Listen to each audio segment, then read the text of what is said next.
Hayyee jira jirtu hordoftoota YouTube chaanaalii kiyyaa nagaa waaqayyoo lafa jirtan isiniif haa baay'atu. Seenaa baay'ee nama ajaa'ibsiisuu fi nama dinqisiisu tokko qabadhee dhufeera jechuudha. Namni garuu maatiis haa ta'u namni kamillee yoo fayyaa qabaatte malee namni si jaallatu hin jiru. Namni si jaallatus hin jiru, namni si barbaadus hin jiru. Yoo fayyaa qabaatte qofa kan ati barbaadamtu jechuudha. Mucaan wayii jira jechuudha. Mucaan suni abbaa isaatii fi mana abbaa isaatti jechuudha. Meeshaa hundumaa kan guuteef isadha. Soofaarraa jalqabee hojjetee jechuudha. Soofaa, firiijii, televezyiinii waan hundumaa meeshaa mana keessaa jechuudha. Mucaan sun hojii hojjetee ofiisaa hojjeteetu mana abbaa isaa meeshaa kana hundumaa guutee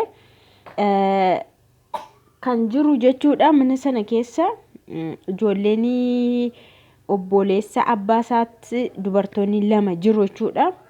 Isaan garuu galiin qabanii waa tokko gochuu hin danda'an garuu duuriyyootadha ijoolleen sun lamaan jechuudha. Warra dubartoota sun duuriyyootadha. Inni kun garuu hojii qaba, hojii hojjeta. Abbaa isaa baay'ee gargaara. Meeshaa mana keessaallee abbaa isaatiif isatu guute jechuudha.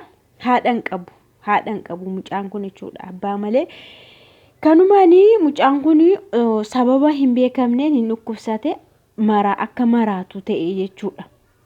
Sababni isaa hin baramne akka maraatu ta'e goodaatti bahee yeroo inni goodaatti bahee bakka akka maraatu ta'e akka dhukkubsataa ta'e hin jibbani. Abbaan sunis hin jibbe. Dubartoonni sun lamaanis kan obboleessa abbaasaa ta'an jarri lamaanis hin jibbanii. Bakka hin yaalsisnellee hin jibbanii hin tuffatanii.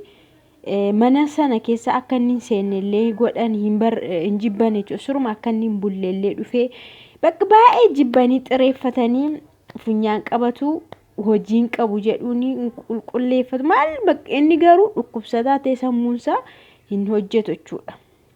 Kanumaanitu baay'ee rakkatu. Ollaan immoo hin beeka waan ta'eef dura waan inni gochaafi ture waan inni hojjechaafi ture ollaan waan beekuuf ollaan baay'ee isaa gadda jechuudha. Abbaa sana kan sammuusaa jijjiire eenyudha seetanii dubartoota sana lamaan jechuudha. Ofii isaanii duuriyyoota waan ta'anii fi ala deemaniitu waan barbaadan nyaata tokko fidanii dhufuu, dhugaatii tokko halkan fidanii dhufuu, jaarsa bakka galgala of hin beeku jechuudha. Mucaa waa'ee gurbaa sana waa'ee ilma isaa suruma irraanfateera. Innis akkuma isaanii ta'e. Booda ollaa sana keessa dubartiin tokko mucaa sana ofitti qabdee jechuudha. Baay'ee ofitti qabdee baay'ee gadditeef jechuudha. Dubartiin tokko baay'ee namaa gadditi. Haadha sin qabu waan ta'eef mucaan kun ofitti qabdee yeroo isaan ari'anii alafaa bushan deeman jedhan mana isaafaa bushiti, mana shiifaa bushiti. Otuma akkas jettuuti gaaf tokko jechuudha. Gurbaan kun utuma karaarra deemuuti. Warri hattoonni jechuudha. Warri hattoonni dubartii poolisii taate tokko hattootadha garuu 3 ta'aniitu poolisiidha isheenii meeshaa qabattee jirti garuu jarris meeshaa qabatanii jiru shiftaa waan ta'aniifi isheen dubartii tokkodha jarri immoo 3dha. Konkolaataadhaan itoo deemtu konkolaataa dhaabsisiisaniitu harka ishii duubatti hidhanii yeroo isaan gara dukkana mana wayii keessa geessan hin arge jechuudha. Mucaan kun karaarra deema waan ta'eef hin arge. Yeroo isheen iyyitu afaan ishii hidhanii fuudhanii deemani. Booda mucaan kun hordofeetu dhokatee dhaqee yeroo isaan hidhanii harka ishii duubatti hidhanii wombarii irratti teessoo irratti gadi hidhanii iddoo kan biraa deemuuf mana ishii deemuudhaaf jechuudha. Yeroo isaan ka'an seenee falaxaa qabatee jechuudha. Mucaan kun inni akka maraataa ta'e kun falaxaa qabateetu jara sana duubarraan otoo isaan hin argin 3 isaanii dha'ee kuffise. Meeshaa qabu garuu 3 isaanii duubarraan dha'ee kuffiseetu intala sana poolisii turte irraa hiikee intala sana achii baasee makiinaa ishiitti deebisee isheen immoo makiinaa isheetiin fudhattee deemte jechuudha. Fudhattee deemteetu booda seenaa isaa yeroo gaafattu waan hundumaa itti hime jechuudha. Maal akka ta'e dura maal akka hojjetu akka amma immoo sammuunsaa dhukkubsannaan warri isaa abbaan isaa jibbanii mana keessaa gadi ari'atan itti hime. Booda maal godhu poolisittiin sun wayyaa isa seeraa kan poolisii uffattee dhuftee mucaa sana fiddee dhufteetu mana sana jechuudha mana abbaasaa fiddee yeroo dhuftu beektamuun beektunnaa jedhamu beeka garuu hin barbaaduu jedhe. Ishin barbaadiiniti meeshaan mana kana keessa jiru hunduu kan kooti jedheera mucaan kun. Kanaaf meeshaa isaa kennaafiyyuu akka kennamuufi jette. Akkamitti jedhe isheen qaama mootummaa gochuu hin danda'amu. Yeroo sana meeshaan mana keessaa yaa'ee televizyinii nafne soofaan hin nafne firiijiin qodaan tokko mana keessatti hin nafne jechuudha. Achumarraan fuudhamee deemamee dubartittiin sun jechuudha mana kireessitee fi mana ajaa'ibaa kireessitee fi nama sana jechuudha kunuunsitee sammuusaatti deebistee yeroo booda immoo badhaasa qopheessitee fi badhaasa wanta cimaa tokko badhaasteeni jechuudha. Achi TV irratti yeroo inni dhiyaatu baay'ee dinqisiifatan jechuudha. Jarri sun warri isaa sun nahanii oddoo fuudhanii dhabanii birrii baay'ee kenniteef jechuudha. Dubartittiin jechuudha qabeenyas qabdi sooressadhas lubbuu koo isatu naa hambisee silaa du'een ture. Kanan du'u lubbuu koo kan naa hambise waan ta'eef jettee badhaasa birrii baay'ee tokko birrii baay'ee badhaasteeni achuma yeroo ba'u konkolaataa bitatee bahee.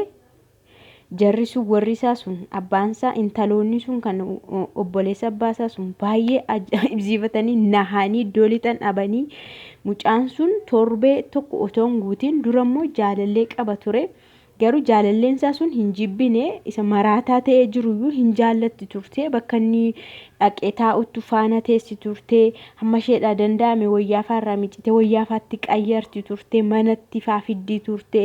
Waan nyaatamuun kennitiif garuu humna waan hin qabneef humna ishiitti ol waan ta'eef gaafa bahe immoo hinuma ba'achuudha. Booda namichi kun sammuusaa dhukkubsata malee bakka isuma maatiin tokko immoo darbatanii gatan sammuusaa dhukkube malee baay'ee maraataas miti. Booda konkolaataan bitamee fi mana hin kireeffame meeshaan hundumtuu hin guutee fi yeroo sana torbee tokko otoo hin guutiin dubartittii ishee ollaa sana ishee isaaf yaaddu yeroo hundumaa isaa gadditu sana isheen cidha isaa qopheessitee fi mucayyoonni jaallatu sana faana guyyaa cidha isaa qopheessitee wal fuusistee otoo abbaan jiru otoo maatiin jiru otoo obboloonni jiran itoo hunduu jiru jechuudha.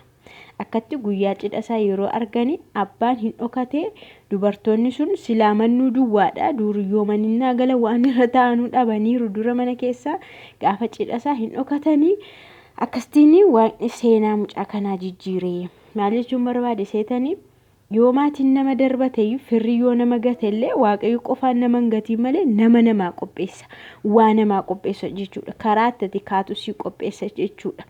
Kanaaf jarri sun dura miila walirra naqatanii foolii keemna jedhaniin konkolaataa yeroo inni qabatu mana haadha manaa yeroo jedhu bakka ija isaa ilaaluu dadhaban jechuudha.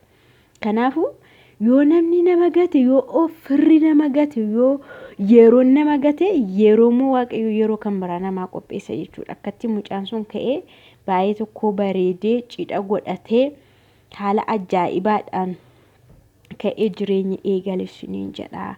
Kanaafuu maatiinis yoo nama gatee firris yoo sin gatee hiriyaan yoo sin gatee jaalalleen yoo sin gatee yeroon jira waan ta'eef yeroon isinii qophaa'a waan ta'eef bakka kuftanitti naftanii hin kaatu isiniin jedha. Seenaa baay'ee dinqisiisaa ajaa'ibaadha isiniin jedha irraa barattu jedhee yaada. Bye bye.